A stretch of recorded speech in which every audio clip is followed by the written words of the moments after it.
All right, Charlie, thank you. As always, on the markets, Charlie Pellet in New York. I'm Joe Matthew in Washington, and glad you're with us here on Balance of Power on Bloomberg Radio, on the satellite radio, and on YouTube. We welcome you with 14 days to go. Yes, we've made it to the 2-week mark. Been counting down now for months, knowing September 30 would be upon us here with the funding deadline. And you're going to see a lot of countdown clocks popping up over the next couple of days, unless Congress can do something. Lawmakers back just today to deal with this in the House first, with a 6-month stopgap plan that appears to have no chance of passing. But we're doing this anyway. The logic from Representative Dusty Johnson, the Republican from South Dakota, speaking to Politico. Let's just be honest. Republican lack of unity, he says, has often sent us into negotiations with less leverage than we should have. He says it's a fact of being in a conference that values rugged individualism over collective action. Nathan Dean is with us right now. His eyes on this, running odds, of course, on the potential for a shutdown, which still, I keep hearing, is not going to happen. From Bloomberg Intelligence, senior U.S. Policy analyst Nathan, great to see you. Thanks. With 2 weeks out here. Does Dusty Johnson have a point? Yeah, I mean, obviously, anytime we get to this situation, you see a lot of frustration come from the Republican side of the House because they just don't have the votes, they don't have the leverage, and with an election only 50 or so days away, everybody knows that there's most likely not going to be a shutdown here. We're at 20%. So this is just something that Congress is going to have to get through and go through the motions. We're going to see them talk about it this week. You know, they're voting on some other stuff. You already this know week. This is going to fail. Yeah, well, look, we're at 20%. Yeah. Because, you know, nobody wants to be seen shutting the government down in election year. And if they shut the government down, they have to stay. And come October, you know, their opposition will be running back for re-election or for election in their campaign in their district. So they want to get out of town. They want to go back home. They want to campaign. So what's going to happen is that we think the Republicans are going to fail on this additional vote, this vote. Maybe doesn't even get to a vote. The Senate eventually jams them up with a clean CR, either into December or in March. We've heard some people talk, hey, let's just put this into the lame duck period, and then we'll do this again. But ultimately, we just don't think there's a real threat here. And even if there is a threat, it's always important to remember that we don't see much of a market impact on shutdowns, even amongst defense contractors. Yeah, how about the that? most important thing we actually see from a government shutdown, minus to those that get furloughed in the Washington, D.C. area, is a lot of traders up in New York don't have information from the Fed, the Department of Agriculture. Data. Data. Yeah. But that data usually comes back like 3-5 days later. Okay, very good. So to recap, 20%, not high. You don't see a shutdown. But this process we're going through right now is going to fail in the House. The Senate then jams the House with its version. Yep. Everyone finds religion and time to go home and campaign. Yeah, I mean, just remember, and I stole this from Steve Dennis, one of the great Bloomberg News reporters here. Yeah. You know, the way negotiations where you're work going. in Washington is you have no deal, no deal, no deal, no deal, no deal. Yes, we have a deal. Oops, no, we don't have a deal. 5 more no's, and then eventually have a deal. Okay. That's always how it plays out with debt ceiling, with government shutdown, and so forth like that. But just remember, at the end of the day, they don't want to be here in October. There's no political advantage to creating a shutdown for either party at this point. And the party that is always being seen as the one instituting the shutdown always pays a political price. So eventually the Senate will jam the House. The House will accept it. And I think a lot of people in the House would be happy with that, just passing a clean CR, moving in this fight to either, the first half of the lame duck or, the first 100 days of the presidency next year. Is this ask for additional funding for the Secret Service a complicating factor? Does that get attached to a stopgap? All of a sudden, this is the conversation following what happened on the golf course on Sunday. It really depends on the timing of it. I certainly don't think additional funding for the Secret Service would be something controversial that you could attach to it. Okay. But I think they have to go through the motions of determining what happened there. And I'm not sure that folks would be so quickly to just say, hey, let's give the Secret Service more money unless we understand if there's another root problem here or a systemic issue. So I don't want to say that it will be a holdup. I'm not sure it would get in either, but certainly something in the debate. No one's put a number on it yet, interestingly. There isn't a request for money. It's just kind of let us know what we can do. Is that how you understand? Yeah, I just don't think anybody really knows what the root of the problem is here. And I don't even want to call it a problem, but, the root of the issue, so to speak.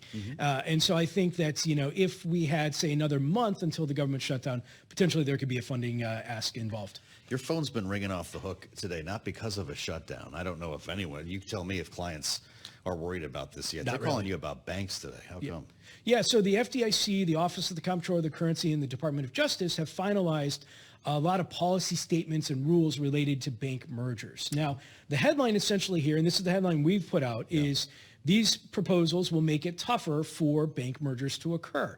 Now, you talk to any banker, they're like, look, bank mergers are already tough. I mean, the Biden-era regulators are taking a very tougher scrutiny. But what the FDIC and the OCC did here is they changed the way that they view mergers in a way to give more emphasis to community banks and to consumers. So if Bank A and Bank B merge, and as a result of that merger, they're going to pull out of, let's say, the south side of Chicago, the FDIC may come in here and say, nah, the south side of Chicago is going to be harmed by this. We're not going to approve that. Now, that's a very high-level theory, but, this certainly will make bank mergers more difficult going forward, something that I think a lot of banks already would presume. But I should also note that what they did today is somewhat easily reversible if President Trump wins.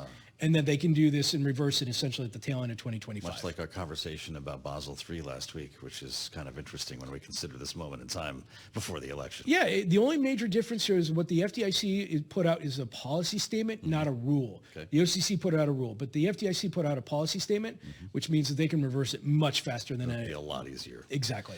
Did you stay up late last? Is it Space, Twitter Space, or it's X Spaces now, right? After the last one with Elon Musk, I dialed in. I heard the music start. I don't know if this went anywhere, but Donald Trump is officially in the crypto business now.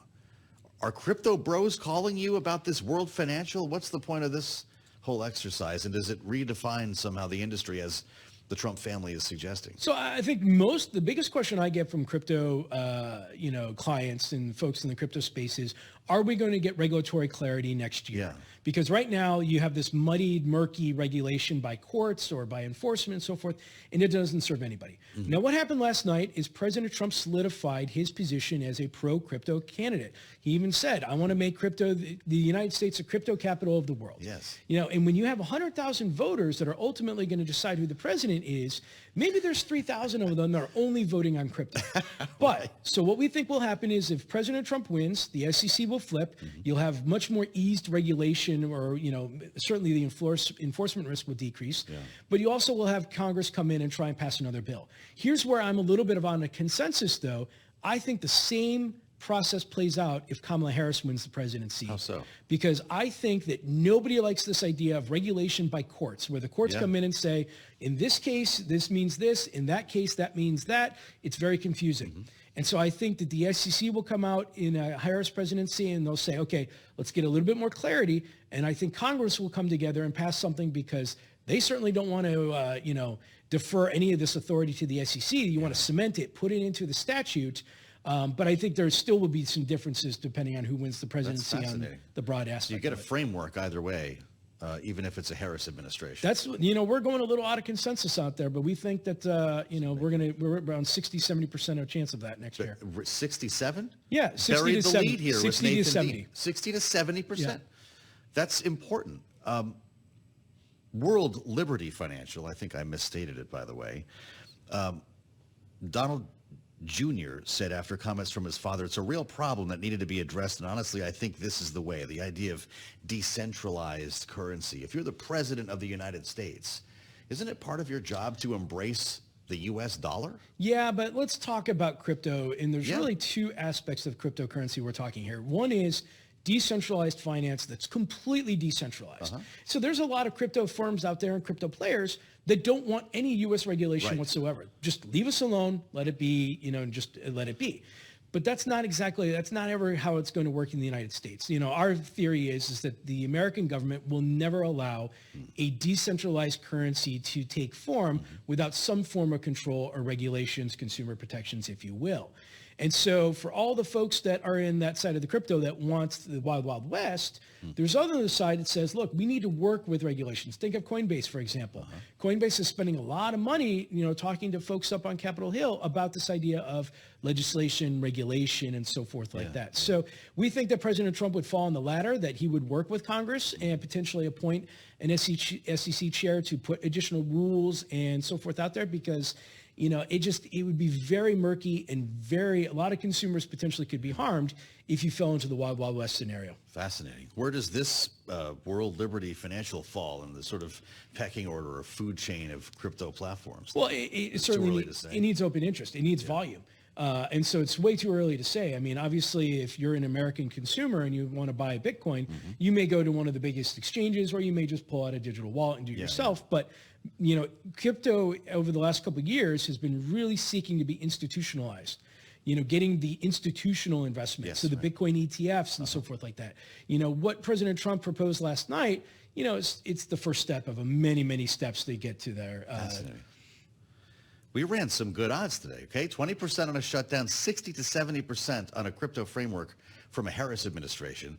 Partly why we love spending time with Nathan Dean, not just because he's a nice guy. The road show's going well? What country or city you're going to next? I can't even remember. I love that, exactly. New York. Like a true rock star. That's how in demand this guy is. Since the change at the top of the ticket, so many investors want to know what it will mean for policy going forward if Kamala Harris is elected. Nathan Dean, Bloomberg Intelligence. Look him up on the terminal. Thank you so much, as always. We'll assemble our